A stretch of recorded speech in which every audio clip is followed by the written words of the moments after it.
naye saakisuubira muzeeyi anzaala jja kumpewo nge nali muwa ssente saayitako kamera oba social media yali tagaanye kuyimba just twalina enzikirizaganya nti balance bwe yenna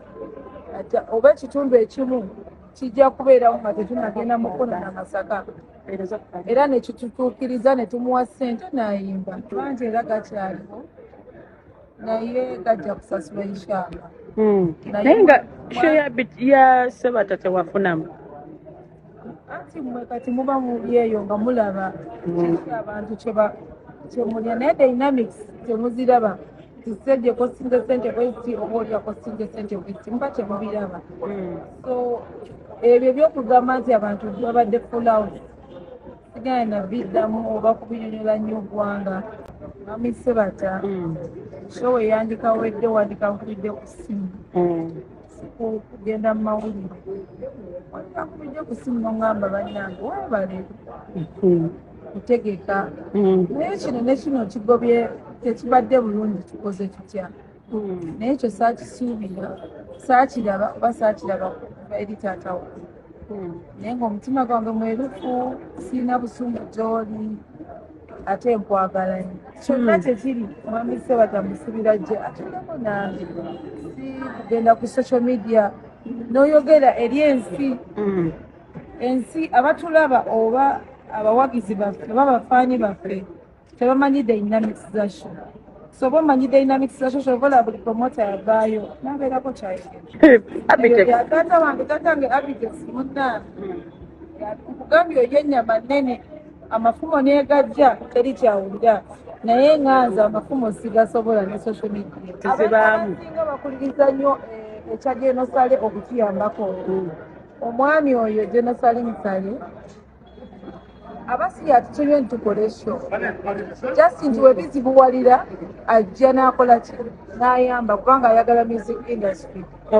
era abamugamba nti ayambe taata kirabika awulidde ensonga ze. Plan B Records ye studio yokka ekuwa ekiri ku mulembe. Oyagala ku recordinga luyimba ku Plan B Records tulikodinga nyimba ez'ekika kyonna nga raga, reggae, kadongo kamu, afrobeat, band music n'ebika bya music byonna eby'enjawulo. Gambo webityo wakati wa big events Mariam Mutakubwa eyategeka Lord Fred Sebata ku Serena nga 13 December 2024 ekivulu kya Lord Fred Sebata 42 years of Lord Head west Fred toward Sebata Kawunya Road, then slide right onto Kawunya Road. Sebata yali ajaguza olugendo lwe olw'endongo okuva eyajingira mu myaka gy'ensanvu naye bo baabala emyaka 42. Okay, kati emabegaawo ng'ekivulu kiwedde Lord Fred Sebata yalabikako ku mitimbagano ne ku mikutu gya TV egy'enjawulo nga yeemulugunya nti ekivulu kyaggwa naye omukyala Mariam Mutakubwa amanyiddwa nga big events akasente ke bakkiriziganya yali takamalangayo. Kale bw'atyo omukyala bangi baali babuuza nti ye big events ayogera ki ku nsonga ezo sofa w'oyo yasobodde okubeera ng'avaayo n'abaako nekyatugamba ku nsonga za Lord Fred Sebata naye nga mukyo agamba nti mwenyamivu yali tasuubira nti Lord Fred Sebata ayinza okuba nga avaayo n'ayogera ebigambo ebyenkana weebityo era ye alaga nti ekivulu ekyaggwa Lord Fred Sebata at least yandikuta akasimu oba oliawo n'amukubirako. Kale awo tetumanyi oba we baamala ekivulu tebasobola kwogereziganya simanyi oba big events Mariam Mutakubwa ye yatwala obuvunaanyizibwa okubanga anoonyako Sebata boogere oba Sebata yamunoonyako ne bano ba mediator Dr. Kwefu baaliwo simanyi oba ensonga zino zakirawa. Ekintu ekimu ku ebyo nti ayogedde ku kintu kya ssente za Salimu Sale kubanga nti abantu bangi bagamba nti waliwo ssente ezamuweebwa nga zakuyambako Muzeeyi Sebata oba ku kivulu ekyo era bw'atyo wazikutuddemu ng'agamba nti ye General Salimu Sale nti muwagizi wa ndongo era waaba alabye awali obwetaavu atera okubeera ng'avaayo. Okujjukizaako ekivulu kino ku sofa kuffe bye twategeera batugamba nti bategeragana obukadde 12 era bagenda okutuuka ku kivulu kya ku Serena nga Lord Fred Sebata ndowooza tebanamukombyako ku ssente bw'atyo yali omukusooka yali yeeremye n'okugendayo obugenzi paka wuuyo nti baalinya n'akabooda okutuuka ku Serena era nti awo ne basooka ne bamuwaako obukadde 5 era obukadde 5 abo Lord Fred Sebata yakola akatambi mwennyini ng'akkiriza nti afunyeeko obukadde 5 ekitegeeza nga yali esigaddeyo obukadde kumpi bubeera 7 obukadde bwe bakkiriziganya babeere nga bakola bategeragana ebivulu byali 3 ku Serena kyekyomu Kampala Mukono ku Colin Hotel n'ekivulu kye Masaka naye Big Events agamba nti ebivulu byamusala ebivulu nti byamusala naddala Mukono ne Masaka tebafuna turn up gye baali basuubira kale bamuwako obukadde 5 ne bamwongera obukadde 4 ndowooza obukadde 4 oba kushoye Mukono obukadde 4 kati n'abanga abanja obukadde 3 we batyo ne boolekera Masaka nti ekivulu yo kyabasala era basobola kumwongerako obukadde 7 n'asigala nga abanja obukadde 13 oba obukadde 13 bwe bwaleeta embeera okubeera nga etabanguka Lord n'avaayo nga abanja obukadde bwe 13 era nga woowulira Lord Fred Sebata bwe yeeyogerera muzayi tubali twagalako na ku nsonga nawulirako mbandi awo nta muzayi mutimbagano ate muzayi yagira ku bodaboda ate naija nekwefu ate simanya kwefu nebikola bitya ate muzayi biki ebitatambula bulungi ebintu bitatambula tebibulamu naye wadde omanyi oluusi omukyala senga agenda okusumulukuka n'agenda mu ddwaliro asumulukuke n'akomawo n'akunyumiza buli kalonda okuba kuyita kwetentegula ng'anyumya eby'omuzaaliro kubanga buli omu tumanyi omwana aluma kakati ate bwojja omwana bwe kati nowankuba akayiso ate bisa ne bijja era ne wosanga nze omwenyaze kiba oba ogenze wala tekyetaaga agenda wala nnyo abakazi edda okuva edda beegumyanga so nga kiyayiseemu kyabadde kizibu naye nga tajja kugenda kulasa buli omuntu amanye kakati ino n'ekivulu kino kyabaddemu ebirumira eno ku sayidi yange naye ng'ate abantu bali betugenda okukolera tebalina musango era tebamanyi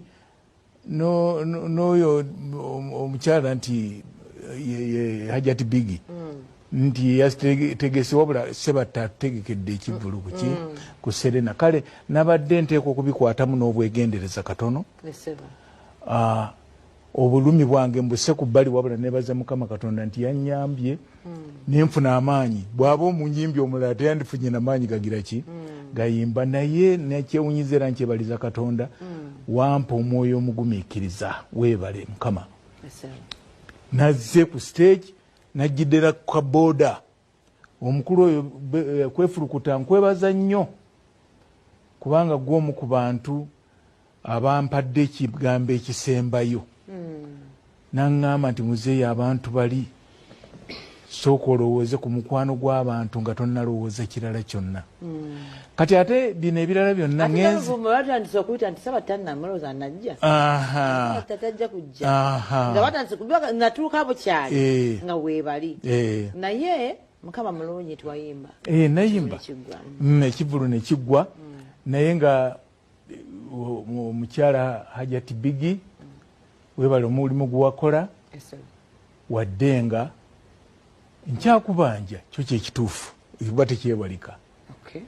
tekyewalika kukyogerako naye nga omulimu wasamba akajji nekagira ki nekagguka ebirala byonna ebiriwo nkugambye nti siyinza kubeera wano njase ku kimu ku kimu wenajase ekimu ku kimu ate nja kuba mpeebuuka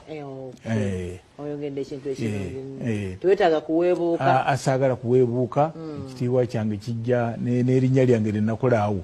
ijja kuba ate nga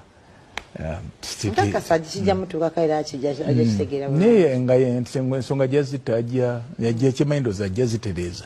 bwe ndowooza mu buntu bulamu ajja kuzitereeza bwe ndowooza bwe ntyo naye katusabe naye Katonda amukyalire agambe nti omusajja ono amulage ekituufu kyateekwa okukola. Kirungi nnyo ekyo. Abantu abalala bateeka ebivvulu abakirabo tubeebaza okubeera nti bwe basuubiza batuukiriza ate balina poloti okuvira ddala ku mufuna mpola okuvira ddala ku $1,2 million okutuukira ddala ku ssente zoyinza okulowoozaako ate balina n'essomero Piers Primary School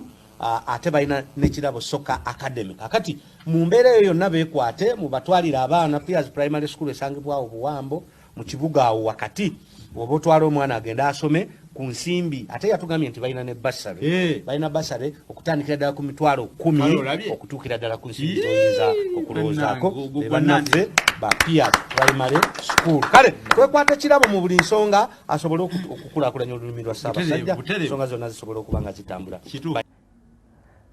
Kale embeera bwetyo bwe yajja n'ebeera ebirowoozo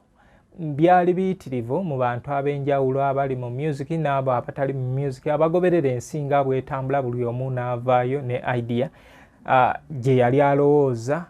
yali yeemulugunya ne yeemulugunya naye nga mu byonna kye tubadde tulinze kye kimu ye omutegesi w'ekivvulu agamba atya. Bamubuuzizza ekibuuzo nti zo ssente asuubira balansi eyasigalayo ekyo ndowooza ne kiba nga kikyalimuko kalumanywera naye katusuubire nti bijja kuggwa leero Valentine onoochakalirawa ebivvulu gye biri ebyenjawulo nsuubira bw'enaafuna obudde eyinza okubeerako enamasuba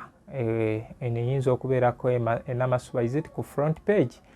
ndabeko Muzeeyi Ssebatta oba oliawo n'abalala ekifo kyaffe ekya Big Bar leero sitegeddeeko bulungi butya we bitambula naye nga sofa ekyo kye kiriwo mu industry yaffe ey'akadongo kamu big events. Onoojjukira nti omukyalo oyo ye yategekako ndowooza n'ekivvulu kya Jose Chameleone ne bamaaliriza era nga bali mu kwesika naye ndowooza byaggwa kati nakino ekya Muzeeyi nakyo kikyo tuwulidde Muzeeyi Ssebatta nga naye avaayo naye nga sofa turn up ku Serena oweewa tuyinza ogamba nti yali nnungi ffe abaabirabako abantu baanyumirwa era ekintu kyali kikomezzaawo ekitiibwa kya kadongo kamu kubanga obudde abantu bwe baatwala okuyingira Serena zaagenda okutuuka ssaawa 9 nga kumpi Serena eneetera okujjula ne batuuka bafulumya bacekinga ate nga abantu ebweru bakyaliwo Serena neetuuka okubeera nga eggalwawo ng'abantu bakoze ekibalaga nti egenze to full capacity. Then we tugenda ku performance okujjako ebivuga naye ebirala nalaba byalyoke kati ndowooza ab'akadongo kamu guno gubeere mukisa gwaffe okubeera nga tusimbula embalaasi tubeere nga tetudda mabega naye nga nkugamba nti ngoberera ku YouTube nkozesa muzungu David Kadongo Kamu Music Analyst gwe atasubscribinga nga subscribinga gwe atalikinga atakomentinga nsaba obikoleko. Waliwo twetaaga n'abantu nga musobola okusharinga